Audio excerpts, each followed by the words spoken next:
but your daily actions have to match up with what you want to achieve with your goals. And I think that's a huge thing. Like, if they aren't aligned, then you're going to find yourself with the rest of the people that have a 1 or 2 year career in the league.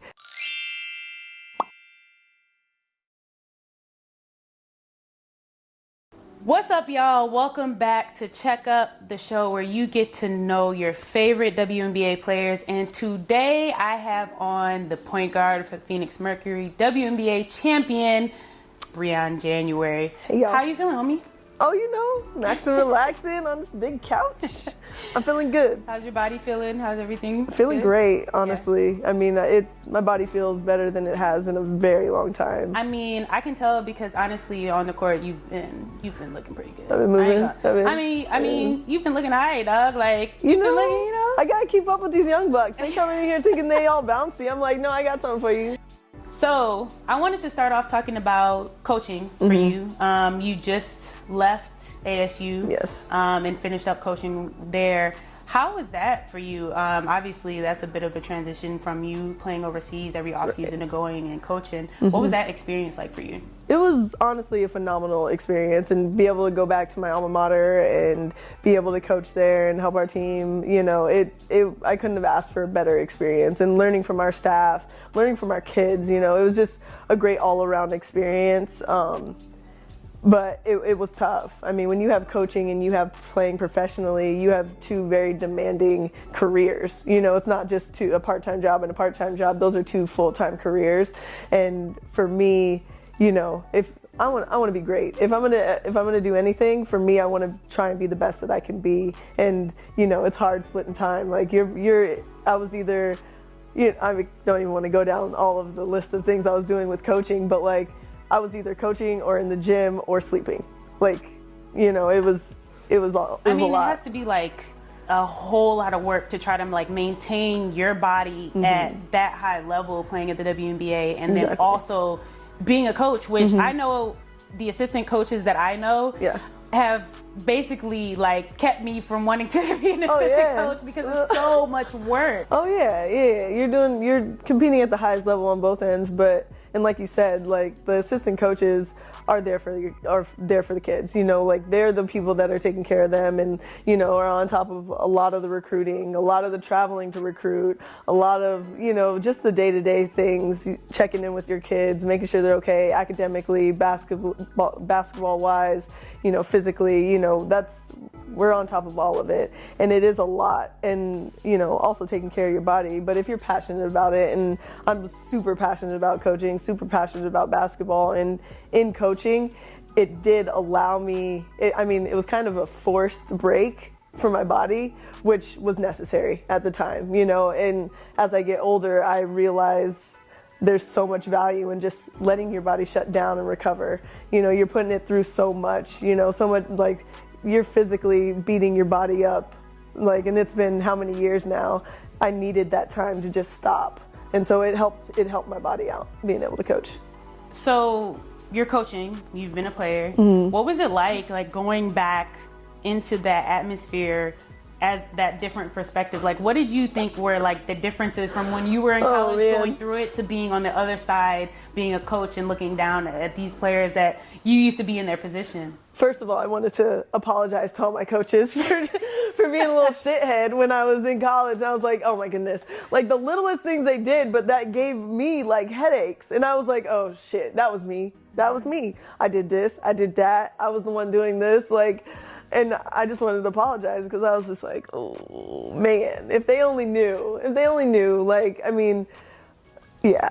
So that part aside, like it was fun because I attribute my success in the league to playing for great coaches and great role models while I was in college. Like they were the ones that kind of set me straight and sent me on this path to becoming a professional basketball player. So, I mean, I wanted to be that for my kids, you know, just to be an outlet, be a role model, help them achieve, whether it's basketball or not, just to help them achieve their goals. So you know, it was very cool to be in that position. So this off season, are your plans to play overseas, or what are you trying to do? Yeah, right now I, you know, signed a contract to go play overseas. I made that decision not to go back to ASU because I wanted to just make the most of the rest of my time playing. You know, I wanted to be fully in. I wanted to travel. I wanted to see more of the world. You know, there's always going to be coaching, and you're going to be in that office, you're going to be in that gym, and you're not going to have these opportunities. You know, we're afforded a lot of opportunities through this game of basketball that I want to make the most of before my time is done. So coaching, are you going to go back to coaching when you decide that you're done? Is that something that is in the back of your mind, or do you have other things that you decided you want to do? That's the beauty in these 2 years. I really did find something I was super passionate about that wasn't playing. And I love coaching, you know, every part of it. There's just so much to it that I love, and I do get to be around the game, which is everything to me. So yeah, and now it's deciding in what capacity do I want to coach. You know, whether I want to stay at the coaching in college level, whether I want to coach in the W, whether I want to go overseas and coach. You know, whether I want to try my bid in the NBA and go that route. So there's a few different avenues that I'm looking into. Yeah, that's definitely going to be the move. It's like cool that you were able to like get it done now, because like for athletes, that's such a big. It's a difficult time when people usually retire and trying to make that step to figuring out what they want to do next. That's like a big struggle for a lot of athletes. That's nice that you like got to do it, fill it out, and it's like cool, this is what I want to do. So when you're done, you're like, okay, this is the lane that I want to be in, and it's just finding out what your niche is. That's awesome. Yeah, I'm glad I did it because I mean, like you said, real world comes quick, and you know, as much as we want to feel like we're in the real world, we're still in a bubble when we play professional athletics. Like, you're still kind of not in the real world doing those things. So I mean, and just trying it out, even if I didn't like it, I would still have some time before I was done to figure it out. Because yeah, I've seen it. Like both of both of us have seen it. You know, people struggle, and I always tell our rookies, like, give it some thought, man. Like, you never know. You know, it could be 10 years from now, or it can be 10 days from now that your career is done. And, you know, having your degree and actually being proactive and finding out what you're passionate about outside of this game is super important. And it's crazy because, like, it's so easy to get caught up in it. You know what I mean? While you're playing, that you're just playing, you're focused on playing, you want to do really well at it. And it's easy to just get caught up in that and not think about anything else. But then it's like, when it's over, it's over. So you got to really like train yourself to be like, look, I want to try these other things and see what I'm interested in. And, you know, like, just take your time to figure it out. Because, you know, we have time. Like, there's plenty of time where you could take some time off. And sometimes you have to take a step back and think about those things. Because, like you said, it could be over like this. Like, you never know what could happen. So it's definitely something that you got to keep in mind. Right. As much time that we do put into, like, perfecting our craft, you know, when you're overseas, there's a bunch of downtime. There's times where we could be more productive than we are than sitting back binge watching a show. Netflix. Or, you know what I'm saying? Like, there's ample time for that. But even looking back to college and seeing the resources that are put in front of your face that we don't take advantage of. Yeah. You know what I'm saying? Like, and I didn't, you know, like, just looking back at my opportunities and the people that were in front of me, like, those are opportunities that everybody needs to be aware of, you know, because those are just life things, like life opportunities that we need to take advantage of. I agree. I'm definitely with you there. So, switching gears a little bit. Okay. This is your 11th season in the WNBA. I don't know 11 seasons, man. Man. Like, getting old. You are. But not really, because come see me. But, I mean, especially for the W, and as difficult as it is to make it in this league, let alone have longevity. Yeah. What do you think has really set you apart and kept you on a team and kept your value in this league? Man, that's tough. But I mean, for me, I was blessed enough to be drafted by Indiana and play alongside I mean, I'm biased, but I would say the best player that's been in the WNBA. I mean, Tamika Catchings, she impacted the game on both ends of the court. She was the ultimate leader, was a phenomenal person in the community, just a great role model. And I was able to just soak it all up, and see what it took to be successful, to have a long career, and to, lead a team basically on your own. And so for me, it's just, taking care of your body, being a team player, and, and just staying focused. There's a lot going on. There's a lot in front of you. There's a lot given to you. There's a lot of attention. If you stay focused on your goals, that's the main thing, because it's easy to lose sight. When you're showing up every day doing the same thing in practice every day, going to different cities, seeing your people, blah, blah, blah, like it's easy to let those slip, but your daily actions have to match up with what you want to achieve with your goals. And I think that's a huge thing. Like if they aren't aligned, then you're going to find yourself with the rest of the people that have a 1 or 2 year career in the league. And, just being a great teammate, it sounds very simple, but at the professional level, like, yes, you need to show up and take care of your business, because if you're not on top of your game and able to add value to the team, you're going to be gone. But at the same time, if you're not able to lift somebody up and help them be the best that they can be while you're on the court, if you're not able to put people in positions to be successful and elevate the level of the team, your value is just as good as somebody that can't even make a layup. You know what I'm saying? Like, so you need to be able to be a great teammate, because nobody wants drama in the locker room. Nobody wants drama off the court. And they always want somebody who's going to elevate the level of the team. Like when I've gone and talked to like schools, high schools, or colleges, that's something I bring up all the time, because it's like so simple. Like once you get every level you go to, like when you get to college, when you get to the pro level, you have to figure out a way to separate yourself. Right. Because everybody is good. The higher up you get, everybody is good. And when you get to the WNBA, everybody can shoot a jump shot. Everybody can dribble. Everybody, So it's like, what are the little things that are going to separate you? It may be defense. It may be you're going to go rebound. It may be your hustle. But sometimes it's just being a good teammate. I know plenty of people that have been on teams and stayed there just because they were good for the chemistry. Like 100%. Literally, 100%. just like they're chemistry players. They're going to be the glue to the team. They're going to be cheering players on and in their ear and encouraging them every play, even if they don't touch the court. Yeah. And it's like your locker room always needs somebody like always. That. I'm like, there's never not a need for that. You can stay on a team like that until you can build up your area where you get the opportunity to maybe get on the court. Sometimes you just got to figure it out. Exactly. Like, it's important. True. Like, True. It does not have to be rocket science. Right. Like, it can be the little things that keep you in the league. Like, I always tell kids that all the time. So for you, I know, like your body and your routine is really important to you, and taking care of yourself. Like, what is like your routine that you go through to like make sure that your body is good and that you're able to continuously play at a high level?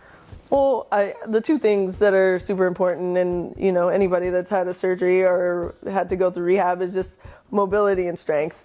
Just making sure you are mobile in every area. I mean, and you can attest to this, but like everything's connected.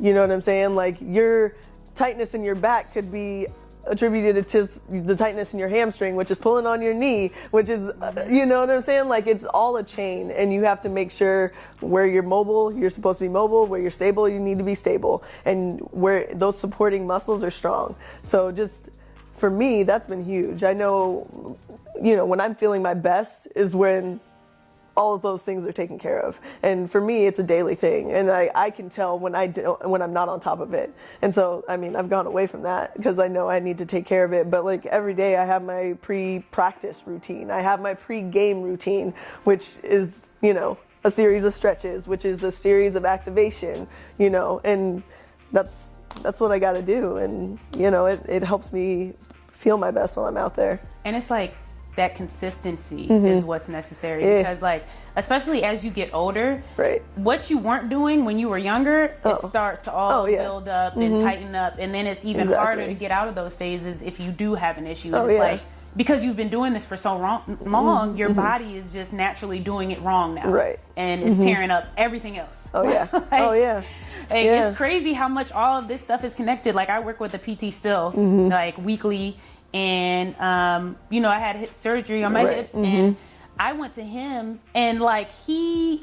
like unlocked my hips to the point where I was doing stuff that I hadn't done in 8, 9 years. And it's like, he's like, that it was all that. You weren't moving your hips properly, and that's been causing all these other issues with your knee and this and that. And I'm like, what? Why didn't anybody tell me? Exactly. You know what I mean? Like, the body's amazing, man. It is. It's really amazing. I mean, it's amazing that you were able to play at such a high level with this deficiency. You know what I'm saying? Like, the way the body can adjust and make it work is crazy. But if you can, make sure everything is flowing correctly, it's incredible. And along with taking care of yourself physically is just eating right. What you put in, you get out, and especially like when you're coming back from an injury, like all the nutrients that you're putting in your body are either helping or hurting that process. And that's another thing that's helped me, in my career, giving me energy on the court. It's helping me sleep, it's reducing swelling, all of those things that you put into your body help with this. Now, was that like through doing work all this time, or was it somebody that you worked with that taught you a lot of what you know about how you work and how you have your routines every day, or is it just like over time you kind of figured it out? Over time, but I think I've been very lucky with having knowledgeable people around me, and the body's always just interested me. Through what we do, it's amazing what we do. I mean, we jump, we sprint, you see the angles that we land and go, and it's incredible to watch. But to just having those knowledgeable people and just picking their brain, seeing like why this happens, why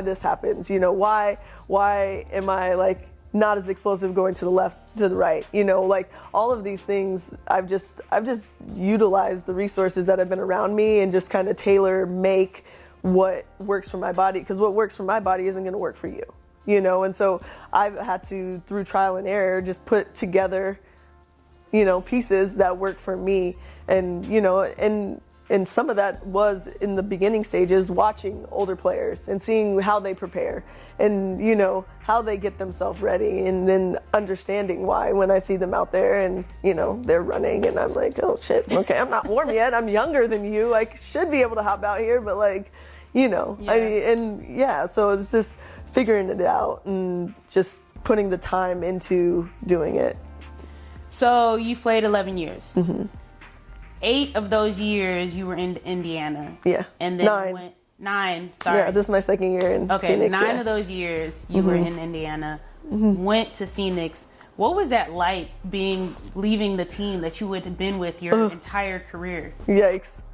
Man, like, it was scary, but at the same time it was exciting. There were a lot, I think I might have felt every type of emotion in that whole trade and that whole move.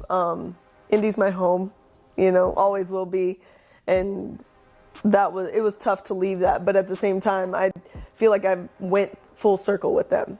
I was with them, in the beginning when I got drafted, and we were on the brink of doing something special, made it to the finals my first year, had a little drop off, and then started building up again, won our championship, and then, started like that dip again. And I just, full circle, I went through it all, the building, the rebuilding, the championship.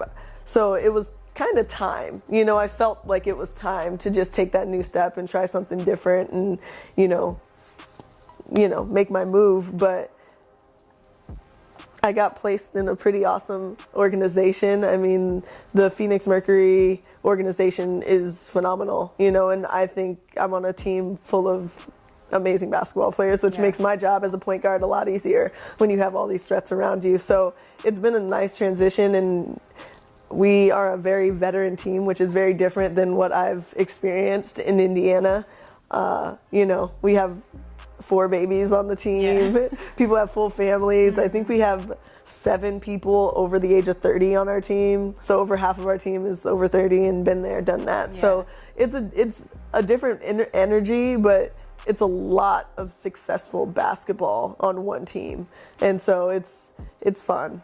It's nice because Phoenix, like you said, is such a good organization, and you really only have to worry about basketball. Right. Like, you know, and Exactly. that's not the case everywhere. So it's nice to go to a place where you're like, all you got to do is hoop. Exactly. Like, keep your body in check. Boom. Do what you're Do your supposed to do on job. the court. Exactly. And you're good. Like, all the outside stuff is taken care of. So that's like... Everybody does their job. Exactly. It's very nice. It keeps it very easy for us as players.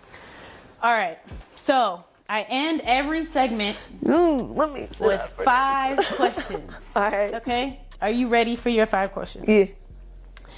If you were were not an athlete, so that everybody's going to get this question, I decided. If you were an athlete, like never played ever, what would be your profession? I'd be on that pole. No, just kidding. Showing his body, baby. No. I hate you so much. Just kidding. On the other side of that, I got my degree in education, and I would love to be a school teacher. Really? Yes. What age group? Elementary ed. Really? Yeah. No. I mean, my mom's been a teacher, and she's been a teacher forever. And I used to go in her classrooms, and I absolutely loved it. Like going through and getting my degree in education, like going in classrooms. I still to this day, like all my appearances with any of my teams are usually. I mean, we do a lot of outreach with kids, but a lot of it's centered around education because I think it's just so important. And yeah. That's interesting. I don't want kids, but I love being able to impact the kids. That's interesting. Miss January. Yeah. Who is the hardest player you've ever had to defend? Cappy Pondexter. Yeah, that's hands a good down. answer. Hands down. That's a very good answer. She's bucket. If you could have any superpower, what would it be? Boy. I think. Ooh. There's so many superpowers out there. There are. I mean, let's see here. Pick a good one. I know. I would. This is my go-to, but to be able to teleport. My girl. Oh, Yo, that's where you. Exactly. That's like the best Where's one. the Like other answer? Like there what is else no do other you answer say? because that one just trumps everything else. Everything. Like when I compare it with do anything. Everything with that. I really everything appreciate with that that you said one. that. There Thank we go. you. All right, we on the Can same you imagine wave. overseas? Boy. You come home every Yo, what's for dinner, Mom? I'm here. every day. It would just it would be so nice. If you had the resources to create a successful WNBA franchise anywhere you wanted, what city would you pick? Oh man. Boy. Tough one. What city would I pick? Huh. Yeah. Ooh. This is tough. Like a city that doesn't have a team already? No, it could be wherever you want it to be. You have the resources. It's going to be successful. What would be your choice? Where would my choice be? I can't say anything crazy. Let's okay. A real answer, Briann. See, I want to keep it successful, so I can't put it anywhere too crazy. You know what I'm saying? Like, I know how things get. So, like, I want to know what that answer is going to be once you say your answer. It's hard, but shoot, I mean, I think Seattle's great. I mean, I'm from Washington. You know, to have that team there. I mean, the people support it. They do. They love their basketball up in Washington. So, I mean, to keep a team there, I would love to run a team up there. Would you like put a separate team there, and have like a double, rival team?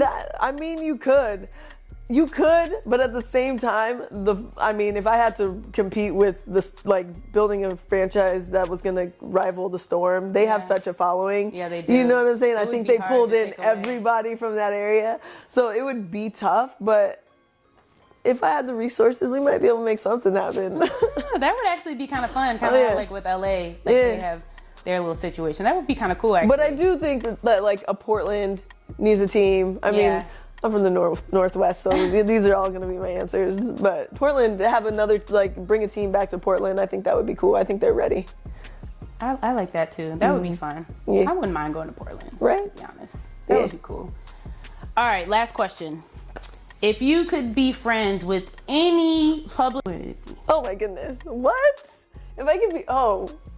This... See... We can't even be like, okay, music artist, political figure, like... Any type of public figure. Any type of public figure. Devereaux. Listen, these are the stuff I think about all the time. I have answers to all of these questions because I'm weirdo and I think about this stuff. Oh, God. Too much time. You would think I have the time to think about this, but I just do not. Any public figure. Alive, I'm assuming, huh? It could be. It could be somebody then. I kind of want to know who that was going to be. No, it's okay. Like in present time or like when they were like... Popping? In their... Yeah, popping in their time. Let's say when they were popping. Oh, when they were popping. Oh. Ooh, this stuff. Is it... Okay, here we go, right? It would be... Oh, tie between these two, but I can't even... Okay, I'll give you damn. two. Two? Yeah. Okay.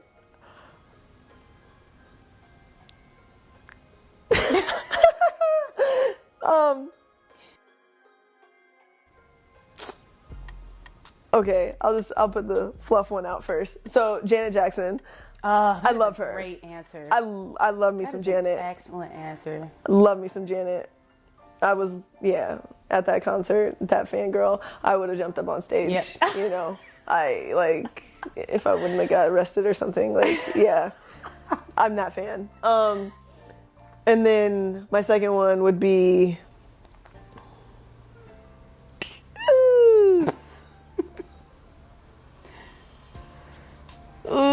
Angela Davis. That's a good. I would say Angela Davis. I would love to just be in it with her. You know. That's fair. Yeah. That's fair. That would have been. Those are some good answers. That would have been cool. That. Yeah. Angela is still popping though. That's what I was saying. I was First of all, I'm going to Janet Jackson's residency in Vegas. You better believe I looked up these dates. I will be making. They're both popping. I went to Janet's concert 2 years ago, so she's still popping. I know it for a fact. Mm-hmm. Love you, Janet. And Angela, she is still popping, teaching, doing her thing. So either one of them. Those are good answers. Yeah. My definitely the top of my list right now is Issa Rae.